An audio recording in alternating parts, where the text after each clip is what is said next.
Olá, eu sou o professor Luiz Rezende, começando mais uma aula de atendimento e técnica de vendas. E na aula de hoje eu vou trabalhar planejamento de vendas.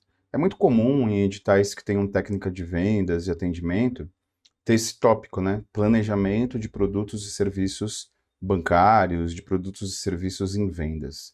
E se você já estudou administração em algum momento aí da sua caminhada, é exatamente o mesmo planejamento organizacional. Afinal de contas, sempre que se fala de planejamento, seja o planejamento tradicional organizacional, seja o planejamento de gestão de pessoas, seja o planejamento de vendas, são utilizadas as mesmas ferramentas. Matriz SWOT, missão, visão, planejamento estratégico, tático. A diferença é que aqui se trata de uma abordagem de vendas. É por isso que, tradicionalmente, se você for pegar questões de vendas, em particular de concursos de banco, você vai perceber que o número de questões que abordam uma matriz SWOT, que é uma ferramenta de planejamento em vendas, é grande. Só que, repito, reforço, sempre focado na venda. Bom, então vamos lá. Inicialmente, para que você tenha uma política de técnica de vendas correta, é necessário que você tenha a definição de dois elementos que nós chamamos do pré-planejamento. Rezende, mas eu estudei com você lá na administração o ciclo do planejamento organizacional, os 10 passos do planejamento. Então aqui você vai repetir tudo? Não. Na verdade, aqui eu só vou trabalhar aquilo que nós pegamos do ciclo do planejamento e que diz respeito a vendas. Outras coisas, como, por exemplo, valores, negócio, próprio Balanced Scorecard, são elementos que não têm direta relação com a venda. Então aqui eu vou trabalhar os elementos do planejamento em vendas. Começando por dois elementos. Começando por aquilo que nós chamamos do pré-planejamento em vendas, que é a organização, o banco, por exemplo, definir qual é a sua missão e qual é a sua visão. Então aí no resuminho que eu fiz, né, que está no teu material, a missão ela é atemporal e singular, representa a razão de ser da organização, né, o porquê que a organização existe. E a visão ela é temporal, tem prazo e plural, e representa a forma de alcançar os objetivos. Então vamos lá. A primeira coisa que deve ser definida pela organização quando ela vai realizar o seu planejamento em vendas, ou mesmo quando ela vai atuar, é saber o que ela é saber qual a sua razão de existir. Então, fique tranquilo, porque não vai cair no Banco do Brasil, Banco Central, Banese, Banco do Rio Grande do Sul, Banco de Brasília. Qual é a missão do Banco de Brasília? Qual é a missão do Banco do Brasil? Não vai cair isso. O que vai cair é a definição de missão em vendas. E a missão é a razão de ser, a razão da sua existência. Ok, na verdade, a razão genérica de ser de qualquer instituição bancária é ser uma entidade de intermediação do sistema financeiro nacional que vende produtos e serviços bancários, que presta serviço financeiro. Mas, se você for entrar na particularidade de cada banco, de cada organização pública, dessas que eu citei, né? Banco do Rio Grande do Sul, Banrisul, tem vários bancos públicos. Banco Central e vários bancos públicos, né? Cada banco tem a sua especificidade. Por exemplo, a Caixa Econômica Federal, ela tem uma particularidade muito voltada ao fomento de políticas compensatórias governamentais desde sempre, né? Bolsa Família, auxílio emergencial, FGTS, liberação dos inativos do FGTS, e por aí, FIES, e por aí vai. O Banco do Nordeste, ele tem uma participação muito grande no fomento à agricultura familiar. O Banco do Brasil, a agricultura rural.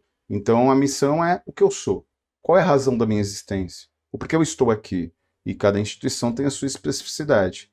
Em vendas, a missão é a razão da minha existência. E ela é única. Por isso que eu digo aí no material que ela é atemporal. Enquanto o banco existe, ele tem a mesma missão. Se ele deixa de ter a missão que ele tinha originalmente e passa a ter outra, ele se transforma em outra coisa. Ele deixa de ser o que ele era e se transforma literalmente em outra coisa. Perfeito?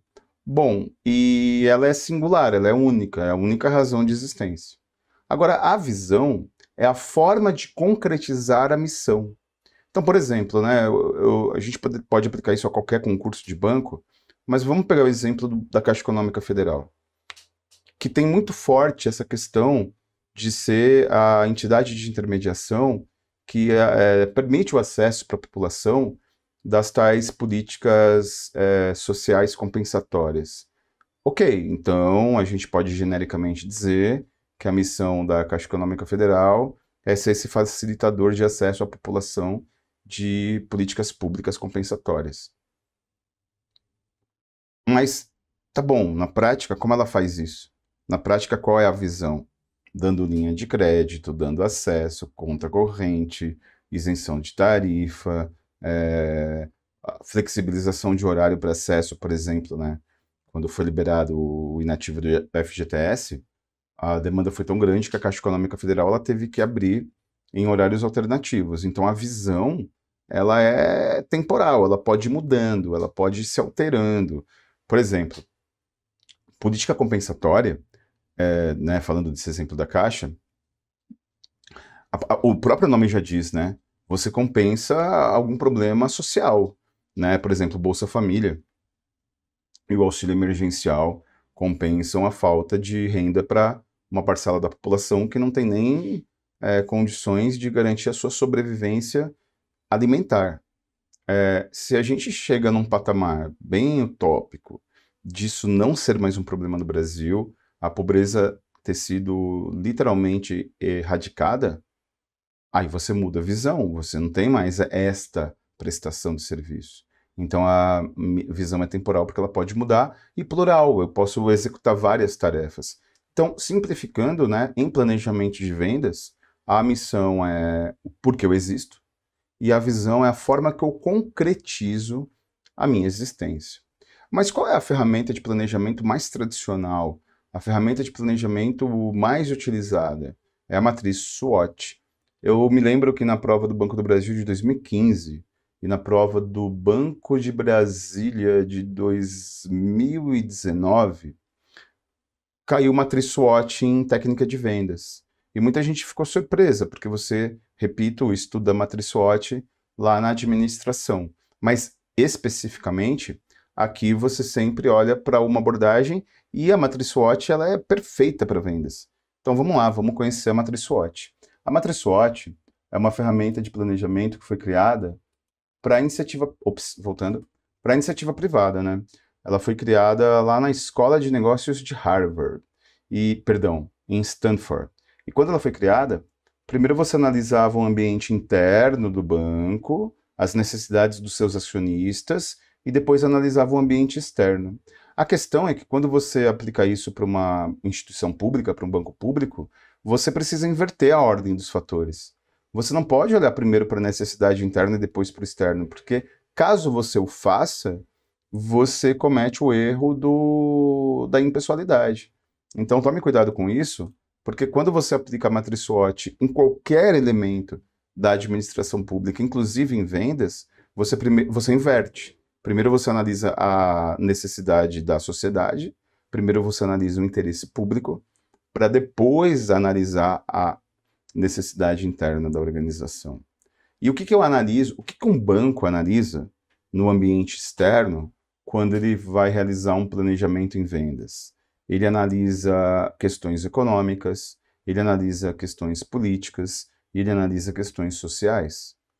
Qualquer empresa, na verdade, para realizar planejamento em vendas, externamente, precisa analisar esses três fatores. E esses três fatores não são de governabilidade do gestor, né? O gestor ele não tem controle sobre imagina, sei lá, o diretor do Banco do Brasil.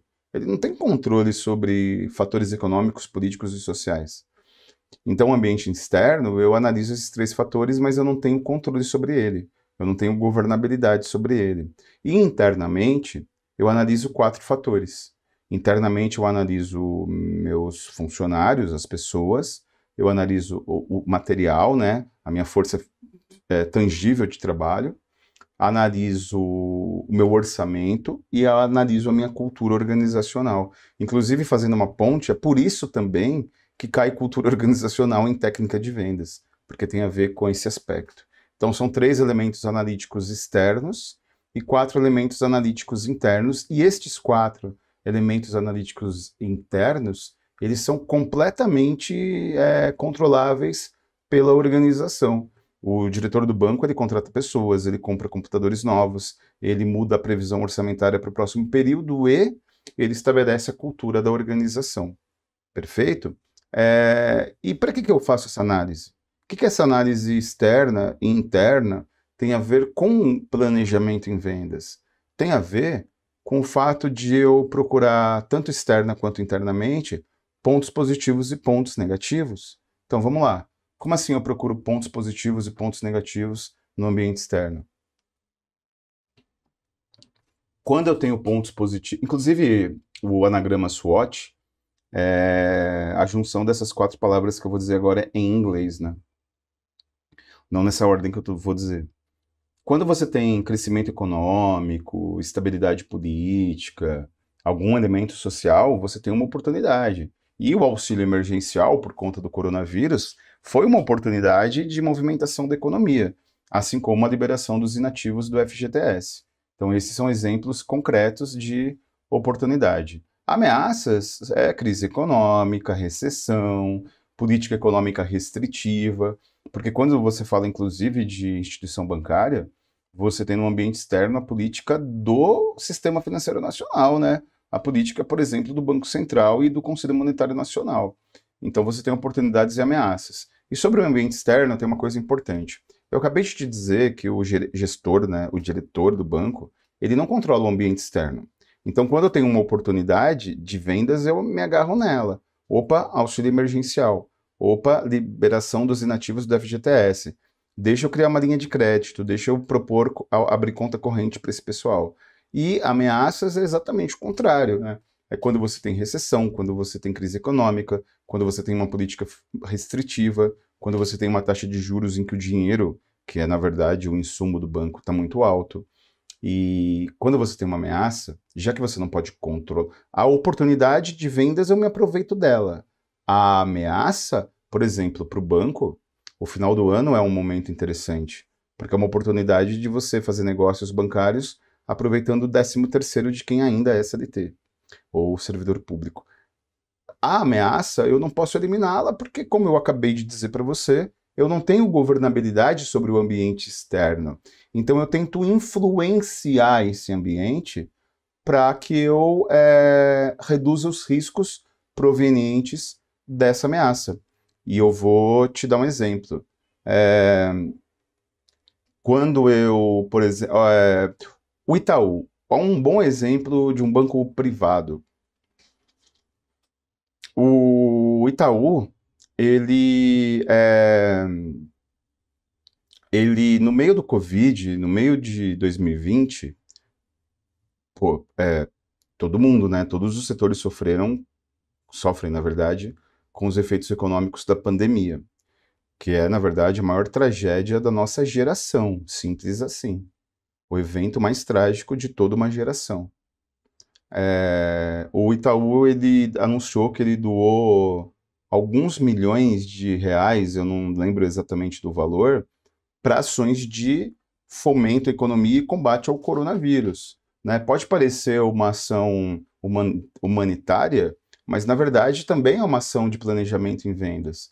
Porque o Itaú, ao fazer isso, além de ter uma propaganda aí, uma publicidade positiva, ele também tenta influenciar um ambiente que o é negativo para diminuir os riscos dessa ameaça. Perfeito? Agora, quando eu tenho o ambiente interno, quando eu tenho técnicos bancários treinados para vendas, quando eu tenho técnicos bancários preparados para o atendimento em vendas, eu tenho uma força. Agora, quando eu tenho, por exemplo, falta de orçamento, quando eu tenho, por exemplo, pessoal que não é habilitado e treinado para vendas, eu tenho fraqueza estrutural. Perfeito? Então a minha força, eu me agarro nela. A minha força, eu me utilizo dela. E a minha fraqueza, eu tento suplantá-la.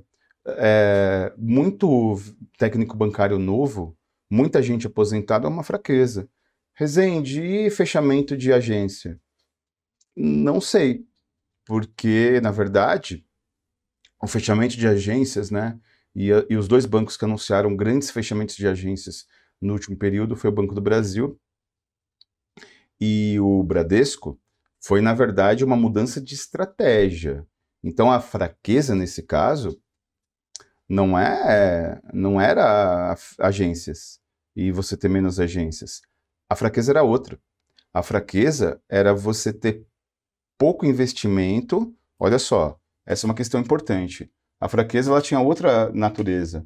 A fraqueza ela tinha a ver com você ter pouco investimento em soluções online. E a gente sabe muito bem que hoje em dia soluções online para banco é algo muito importante, é algo fundamental.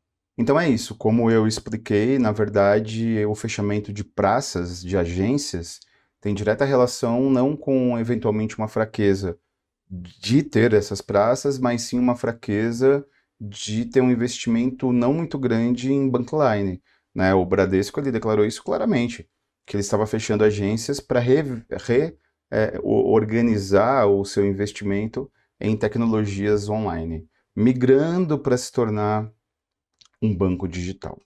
Perfeito?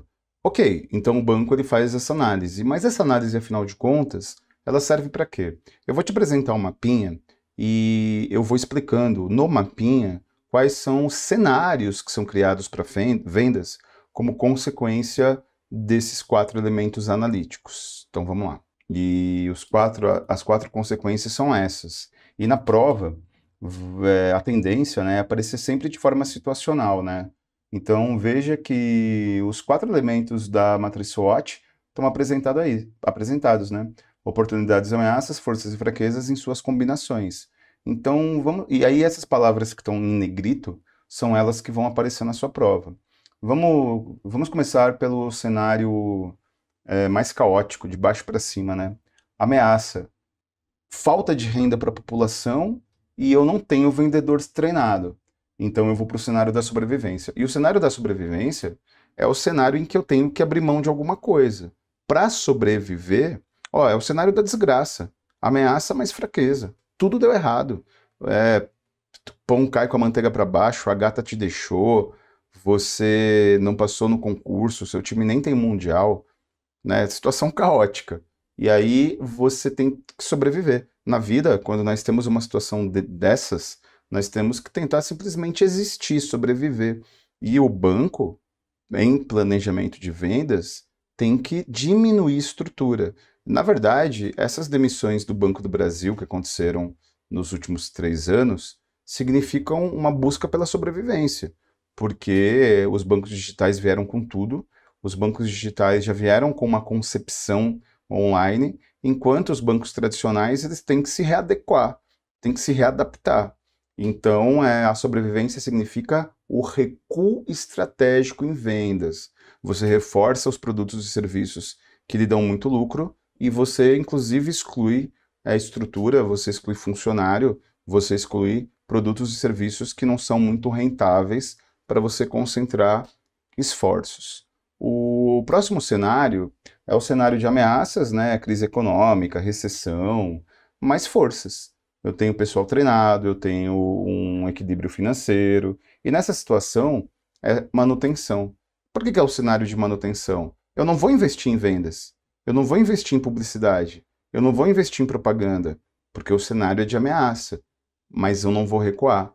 Ou seja, eu fico quietinho esperando a tempestade passar.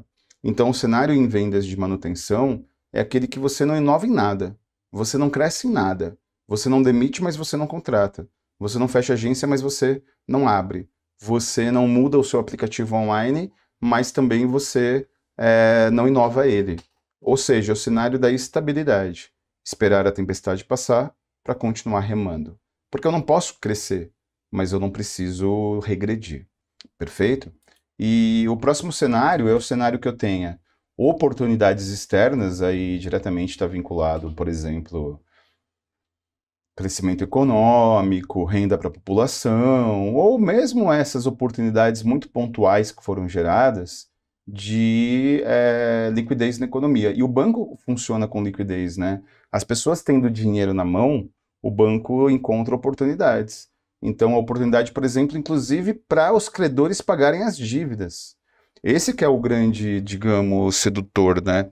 Quando o auxílio emergencial e antes do auxílio emergencial, quando a liberação dos inativos do FGTS foram liberados, os bancos fizeram campanhas de promoção, né, ou desconto nas dívidas dos clientes. Essa é uma oportunidade. E as fraquezas é como nós pontuamos, né? Falta de pessoal treinado, falta inclusive de pessoal em termos gerais, e assim por diante. E aí, esse cenário de oportunidade mais fraqueza, eu preciso de crescimento.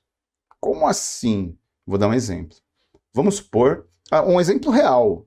Todas as instituições bancárias, quando saiu a liberação dos inativos do FGTS, ou quando saiu o auxílio emergencial, viram que era uma possibilidade de, com um pouco de grana na mão, os clientes devedores sem crédito negociarem a dívida para voltarem a ter crédito. Então eu estou lá, eu estou 100 mangos no cheque especial do Banco do Rio Grande do Sul, do Banrisul. Aí eu não tenho crédito, porque eu estou devendo. Então quando vem um auxílio emergencial, eu vou lá e negocio, né? Os caras dão desconto para eu voltar a ter crédito e eu voltar a movimentar a minha compra de produtos bancários. Então isso é uma oportunidade, mas eu tenho uma fraqueza, porque eu não tenho, acabou de ter concurso. Olha o cenário, acabou de ter concurso. Eu ainda não tenho uma quantidade muito grande de técnicos bancários ou escriturários preparados para essa negociação, né? A negociação de pagamento de dívida é uma negociação diferenciada. É uma negociação de um produto bancário muito particular, que é a recuperação de ônus. Então você tem que ter o cara muito bem treinado. Então é uma fraqueza. E aí, nessa situação de oportunidade e fraqueza, eu preciso crescer estruturalmente para aproveitar a oportunidade. E aí o crescimento pode ser através de treinamento, o crescimento pode ser através de contratação de gerentes experientes, o treinamento ele pode ser, a necessidade de crescimento é sempre um crescimento vertical, é sempre um crescimento estrutural. Agora, como vai ser esse crescimento, aí depende da realidade do banco, e essa situação específica nunca vai cair na prova, porque não vai cair estudo de caso, vai cair relação situacional.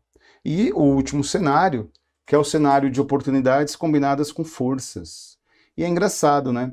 Porque esse cenário parece que ele não tem nada negativo. Parece que tudo é positivo.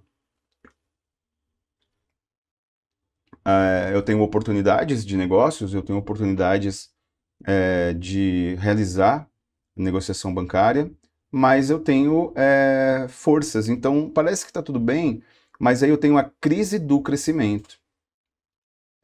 Nenhum mercado, ele cresce para sempre. Isso não existe. Nenhum mercado ele tem crescimento infinito. Na verdade, os mercados eles crescem até certo ponto. E alguns produtos e serviços bancários já alcançaram seu topo. Eu vou dar um exemplo, eu nem sei se alcançou, mesmo porque esse é um dado interno do banco, né? Por exemplo, vamos supor que o crédito rural do Banco do Brasil, ele já alcançou ali o seu topo. Eu não tenho mais para onde crescer. Então eu tenho que diversificar, eu tenho que desenvolver novos mercados. É quando o banco, ele cria novos produtos e serviços bancários. Perfeito? Bom, e depois que eu faço tudo isso, depois que eu faço a matriz SWOT, e depois que eu faço o cenário situacional em vendas, eu faço meus planejamentos em vendas. Então, o planejamento em vendas ele vai desde a direção do banco até os departamentos de marketing, vendas, comercial, até o operacional, que é o concurso que você vai prestar. Então, eu vou apresentar uma pirâmide, que é uma pirâmide bastante educativa para a gente sintetizar o planejamento. No seu material, tudo que eu vou sintetizar está detalhado. Então, vamos lá para entender os planejamentos em vendas, que é um tema bastante abordado. Bom, o planejamento estratégico está na ponta da pirâmide porque ele é feito pela direção, ela é feita pela diretoria do banco. E é de longo prazo, 5 ou 6 anos, geralmente 5 anos. e ele define os objetivos estratégicos. O objetivo estratégico do banco pode ser, por exemplo, crédito rural, pode ser, por exemplo, crédito ao microempreendedor, pode ser, por exemplo, programas sociais, voltando ao exemplo da Caixa Econômica. Então, quais as características do planejamento estratégico que podem ser em vendas, que podem ser abordadas na sua prova? Ele é de longo prazo, e quando se fala de longo prazo é mais do que 4 anos.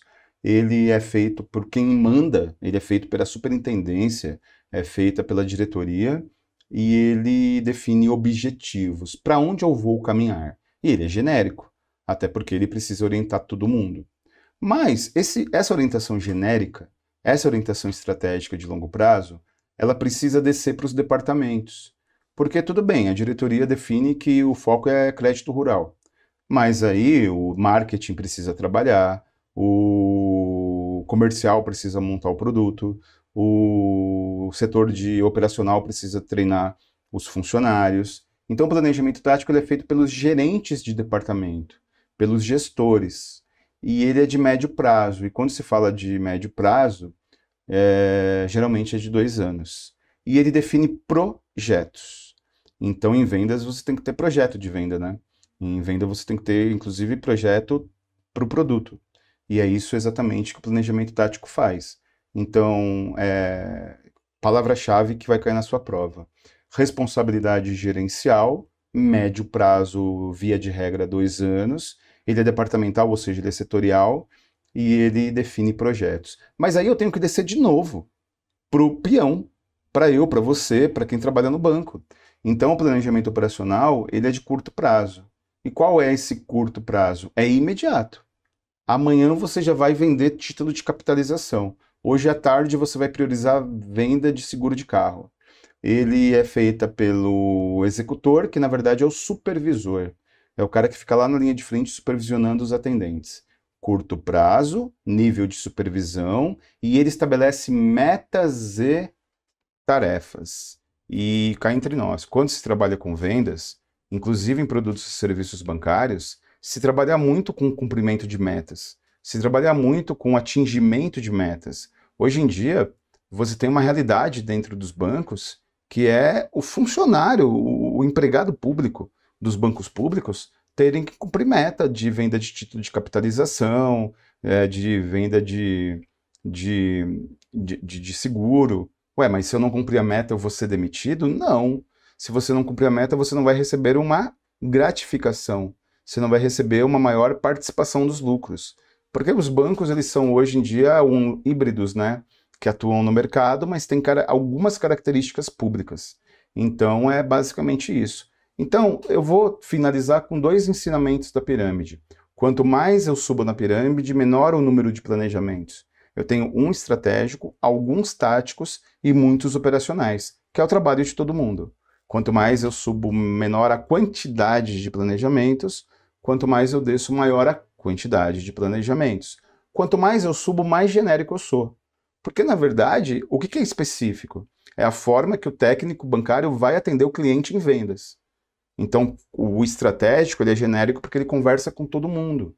Ele dá ordem para todo mundo. Ele não vai detalhar como será o contrato do título de capitalização. O planejamento tático ele é um pouco mais detalhado. E o operacional é muito detalhado, porque é o atendimento. Então, quanto mais eu subo, mais genérico eu sou. Quanto mais eu desço, mais específico eu sou. Perfeito? Planejamento em vendas. Trabalha-se as mesmas ferramentas do planejamento tradicional, mas focado em vendas. Abraços, força e honra, estou com você. Até a sua aprovação.